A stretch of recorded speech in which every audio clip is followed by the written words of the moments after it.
Let's start with our first news. Dana White has finally responded to the comments Joe Rogan made about the upcoming UFC White House event. Ever since plans for the historic card were announced, Rogan has openly discussed some of the challenges that could come with hosting a major fight event at such a unique venue. Rogan previously questioned whether security concerns could create problems for the event. More recently, he also pointed to factors like weather conditions and even bugs as potential issues that fighters might have to deal with on fight night. At one point, Rogan went as far as calling UFC Freedom 250 a gimmick, a comment that quickly grabbed attention throughout the MMA community. While speaking with Forbes during a recent media appearance, Dana White was asked directly about Rogan's remarks. Dana made it clear that he and Rogan remain close friends and that he respects Rogan's right to have his own opinions. However, he strongly pushed back against the idea that the event is somehow a gimmick. Dana explained that concerns about weather and insects are legitimate topics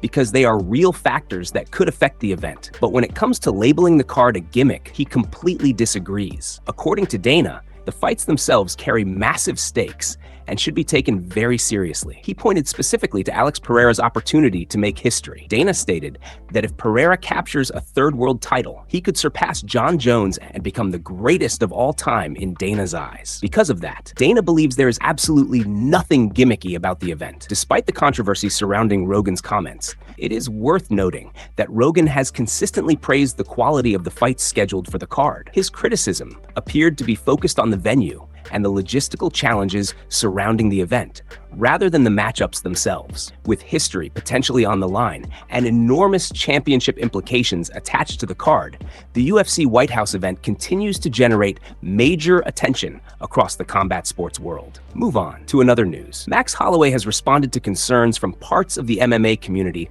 about whether Conor will actually make it to his highly anticipated return fight. While many fans and analysts continue to speculate about Conor's commitment, Holloway does not appear to share those doubts. According to Holloway, everything he has seen suggests that Conor is taking this opportunity very seriously. Over the past several months, questions have continued to surround Conor's comeback. Some critics believe there is always a chance that injuries, distractions, or other unexpected issues could prevent him from stepping into the octagon. However, Holloway believes the current situation looks completely different. Speaking about the concerns, Holloway explained that a lot of people keep talking about the possibility of Conor not showing up, regardless of whether he is training or not. But from Holloway's perspective, the evidence points in the opposite direction. He said that Conor appears dedicated based on everything he has been posting publicly, and that his actions show a fighter who is focused on getting back to competition.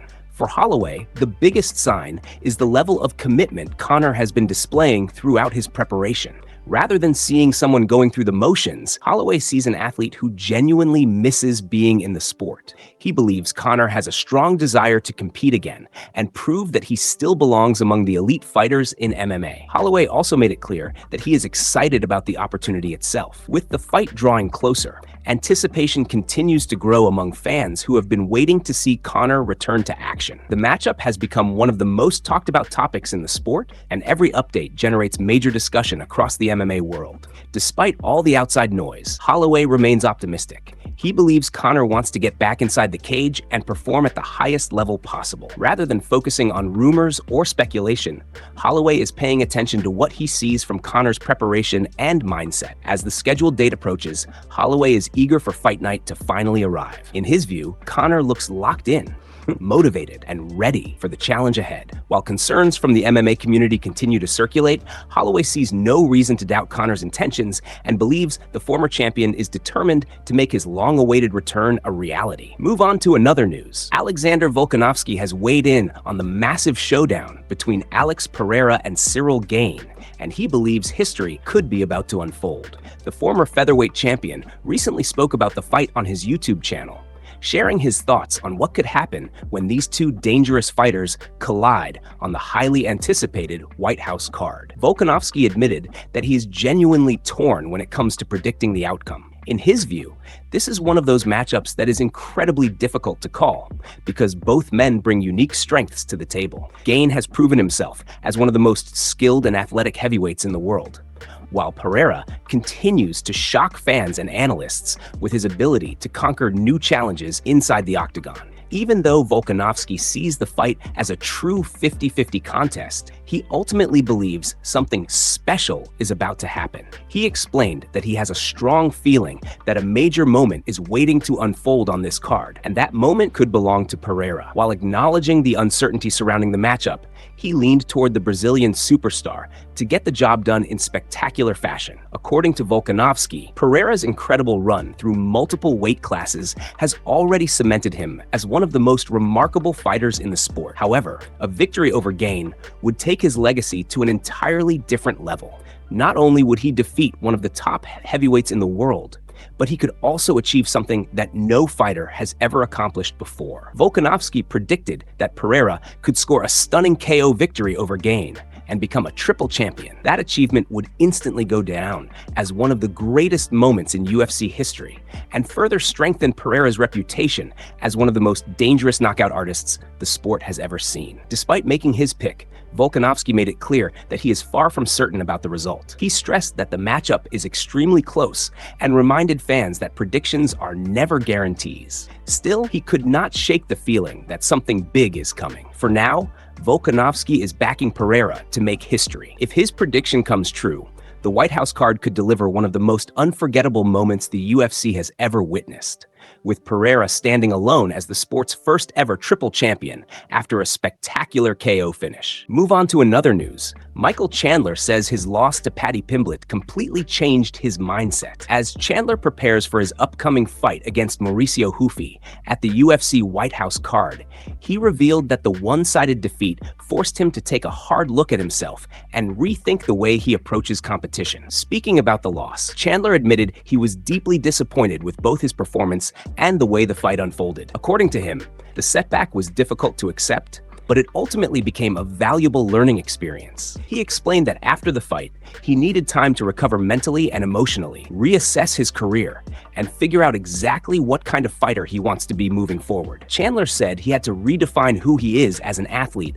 and what strengths he truly brings into the octagon. He believes the experience has made him more mature and helped him develop a healthier perspective on both victory and defeat. Rather than dwelling on the loss, he chose to accept it, learn from it, and move on. Chandler now says he is in a much better place mentally than he was immediately after the fight. Those comments have sparked discussion about whether fans might see a different version of Chandler in his next appearance. Throughout his UFC career, Chandler has built a reputation for charging forward aggressively and creating action-packed battles. However, after reflecting on the Pimblett fight, some believe he may adopt a more calculated approach against Hufi. Others think he could lean more heavily on his wrestling skills instead of engaging in prolonged striking exchanges. Meanwhile, Duplessis recently weighed in on Chandler's style and suggested that his fight IQ is an area that could still improve. Despite that criticism, Duplessis made it clear that he remains a huge fan of Chandler and the excitement he brings every time he competes. He praised Chandler's well-rounded skill set, highlighting his wrestling ability, toughness, punching power, and willingness to take risks. According to Duplessis, Chandler has always been the type of fighter who comes out aggressively from the opening bell, looking to put on a show for the fans. That mentality has earned Chandler widespread respect throughout the MMA community. While some analysts believe a more strategic approach could benefit him, others argue that his fearless style is exactly what makes him one of the sport's most entertaining athletes. As Chandler heads into another crucial matchup, all eyes will be on whether this new mindset leads to a different performance inside the cage. Move on to another news. Michael Chandler has opened up about Conor's upcoming return against Max Holloway at UFC 329.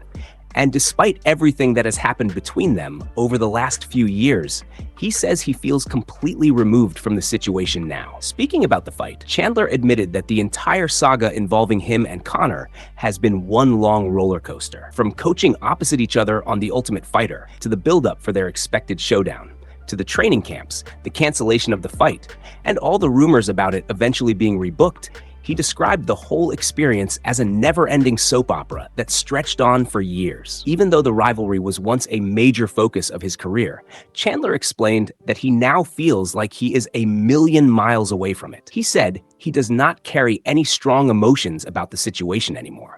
Quinn, largely because his attention is fully locked in on his upcoming fight against Mauricio Hufi at the White House event. Still, Chandler made it clear that he wishes Conor nothing but success. According to him, the sport is simply a better place whenever Conor is active, training, and preparing to compete. He believes fans benefit when one of the biggest stars in MMA is focused and on the path back to competition. With Max receiving the opportunity to face Conor, Chandler is eager to watch how the matchup unfolds. He pointed out that the fight is now only a few weeks away, and he plans to be sitting cage-side to witness everything firsthand. While he remains focused on his own career, he admitted he is very interested in seeing exactly how the contest plays out. Chandler also revealed that, regardless of whether he ever fights Conor inside the UFC, he still believes their paths will cross eventually. In his view, the storyline already exists. The rivalry is there, the history is there, the animosity is there, and so is the mutual respect. Those ingredients, he says, are what create a true blockbuster matchup. For now, however, Chandler is not dwelling on the possibility. He understands that the UFC can make whatever fights it chooses, and he accepts that reality. While he once wanted the fight and knows Conor wanted it as well, the promotion ultimately decided to move in a different direction. As far as Chandler is concerned, the mission remains simple. He plans to go out, score a spectacular knockout over Mauricio Hufi on the White House lawn, make a statement, and then see what opportunities await him after that. Move on to another news. Brendan Allen has revealed his frustration over a fight with Du Plessis that he believed was already finalized, only for the matchup to suddenly fall apart under circumstances he still does not fully understand. According to Allen, the fight was supposed to be a done deal back in January. He said he was directly informed that everything had been agreed to and that he would be facing Du Plessis in what he viewed as a massive opportunity for his career. At that point, Allen was already preparing mentally for the challenge and expected the fight to take place sometime around April or May. However, things quickly changed. Allen explained that he was later told Du Plessis had suffered an injury and would not be able to compete until July. That immediately created a problem for him, because he had no interest in sitting on the sidelines for months waiting for a single opponent. With momentum on his side, he wanted to stay active and continue climbing the rankings. As he reflected on the situation, Allen admitted that the timeline became somewhat confusing. He recalled hearing different dates, with the fight potentially being scheduled for late April before eventually shifting toward May. Regardless of the exact timing, his biggest issue was the sudden explanation that Du Plessis was injured. What made the situation even more frustrating for him was what happened afterward. Allen pointed out that shortly after being told Du Plessis was hurt, he saw training footage being posted online. From his perspective, that immediately raised questions. While he stopped short of directly accusing anyone of wrongdoing, he openly admitted that he felt somewhat finessed by the entire situation. Allen emphasized that he is not specifically blaming any individual. He simply feels that something about the process did not add up. The information he received behind the scenes seemed completely different from what he was seeing publicly, and that left him feeling disappointed and skeptical. Rather than dwell on the setback, Allen immediately began looking for alternatives. He pushed for a fight against Usman and made it clear that he was eager to take that challenge. In fact, he repeatedly requested the matchup and tried to make it happen. Unfortunately, those discussions never materialized into an actual booking. After that, Allen said he pursued several other opponents as well, yet one after another, those opportunities also failed to come together. Eventually, he reached a breaking point. He became sick of waiting, needed to stay active, needed the paycheck, and decided to move forward. In the end, he accepted a fight against a competitor who was riding a win streak and was available to compete, choosing action over uncertainty. Move on to another news. Sean O'Malley believes there is no room for a cautious performance in his upcoming fight against Ayman Zahabi. In his eyes, simply getting his hand raised will not be enough if he wants to move closer to another shot at UFC gold. O'Malley made it clear that he feels pressure to deliver a memorable performance. He does not believe a close decision victory or a slow-paced fight will generate the momentum he needs. Instead, he thinks the mission is straightforward. He has to go out there and get a finish. According to O'Malley, a boring win is not part of the plan. He understands that fans, the UFC, and the bantamweight division all pay attention to how victories are achieved. Because of that, he feels that making a major statement inside the cage is the best way to strengthen his case for another opportunity at the title. Even with that mindset, O'Malley acknowledged that nothing is guaranteed. He knows that title shot discussions depend on many factors, and even a spectacular finish may not automatically secure the opportunity he wants. Still, he believes the most effective way to put himself in the conversation is by delivering an unforgettable performance. When discussing how he sees the fight playing out, O'Malley praised Zahabi's toughness and durability. He described him as a fighter who is difficult to put away and someone capable of absorbing punishment while continuing to move forward. That reality means O'Malley expects a challenging task ahead. Rather than assuming one perfect punch will end the fight, O'Malley believes he may need to repeatedly connect with powerful strikes before the finish finally comes. He expects to create multiple damaging moments throughout the contest and stay patient while looking for openings. At the same time, he sounded confident in his ability to make those opportunities happen. O'Malley believes Zahabi's style will give him chances to land clean shots, and he trusts his striking skills to capitalize when those moments appear. His expectation is to consistently find his target, build momentum, and eventually produce the type of knockout sequence that changes the entire fight. For O'Malley, the objective is simple: go out, put on a statement performance, secure a decisive finish, and leave no doubt that he belongs in the title shot conversation.